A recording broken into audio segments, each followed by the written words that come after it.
Hello guys, আমি সন্দীপ। আজ ready হয়ে গিয়েছিলাম, যাবো এক জায়গায় বলে। আস্তে আস্তে ব্লগটা তোমরা কন্টিনিউ করো, সবই দেখাচ্ছি। আমাদের এখানকার বর্তমান রাস্তাঘাট কিন্তু প্রচুর উন্নত।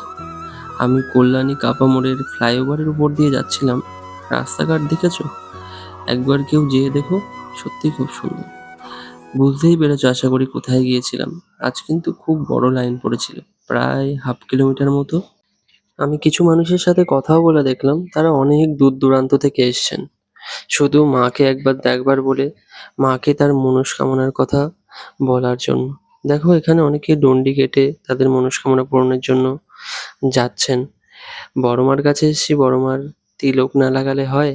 যাই হোক, এইভাবেই গুটি গুটি পায়ে মায়ের মন্দিরের ভেতর প্রবেশ করলাম। মাকে দেখো কত সুন্দর লাগছে না?